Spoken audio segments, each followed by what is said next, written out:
now these kind of events are more important than ever because, like, bringing together people, that's where the true magic happens. So today we're here with Daniela Badscher-Herold. Thank you for coming. We're excited to have you here. So first we're going to start a little bit with questions about your career. So you work in consulting. Could you maybe give us some insights of your funnest or most memorable consulting project that you had so far? Okay, so happy to be here. Thank you very much for the invitation.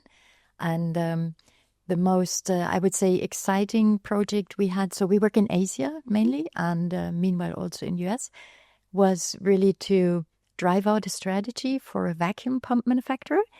And we said they have to localize in China. And then we erected and built up the whole factory in North China. It took about 18 months. And that was my very favorite project because you go from strategy until opening of a factory. Yeah, so that sounds very interesting. And then in your opinion, what are the biggest risks that companies maybe face today, maybe especially in Asia? And how should we prepare for this? Okay.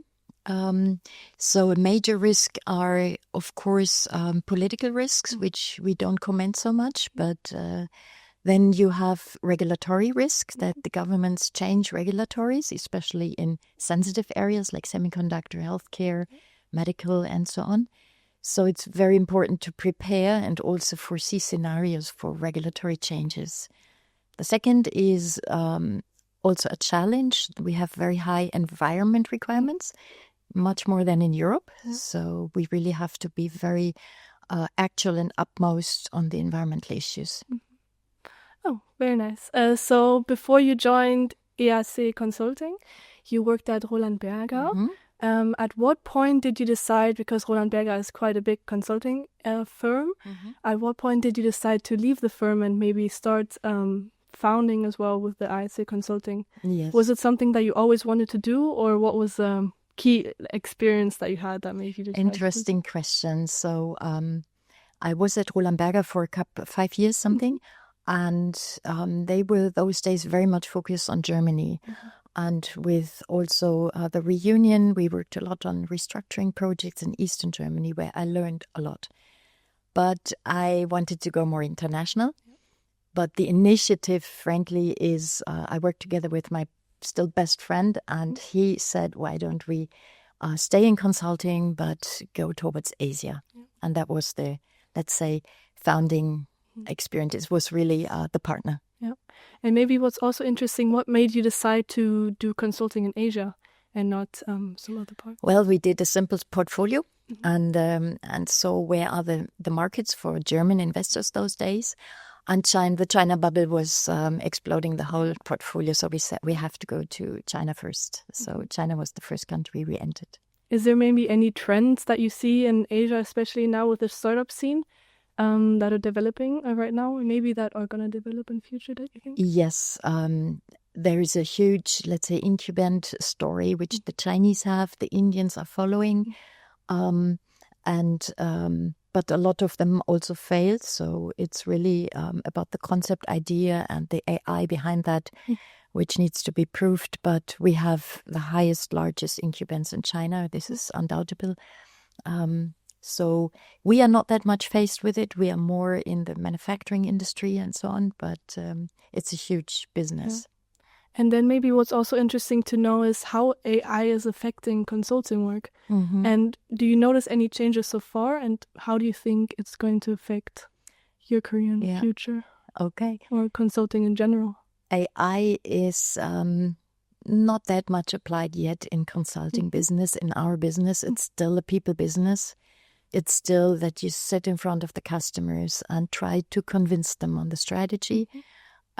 So we have AI in the data mining. So this is already outsourced to India. So a lot of points on the market research itself are already AI driven, but the pure consulting is still a very personal, experiential business. Yeah, very nice. And then also, as a final question, I would like to ask, because a lot of students will be watching this, maybe especially from WHU, And for those who are interested in consulting, what advice would you maybe give them? What practical experience they need, or what skills they maybe need to develop now to do a career in consulting later? So every decision on investments or expansions globally are based finally on economics. So the applicants or the students, they should have a profound business knowledge in all the, let's say, economic tools and interpret a balance sheet, set up a profit and loss, all these basic things. This is the ground for any decision at the end. And personally, this international experience is one of the most important things. Yeah. And then to end it, I would like to transition to the quick 3. If you could have one superpower for a day, what would it be? Persuading the customer to follow your recommendation. Okay. Always a personal question. Oh, no, it's just kind of to lighten the mood at the end. Okay. And then what's your go-to karaoke song? My goal to karaoke? Karaoke song. Yes. Yeah. The goal. Go-to. The go-to Their karaoke. favorite one. Oh, I have to say Rudel singen. Okay. One word. Yeah, true. And then when you think about IdeaLab, what's the first word that jumps to your mind?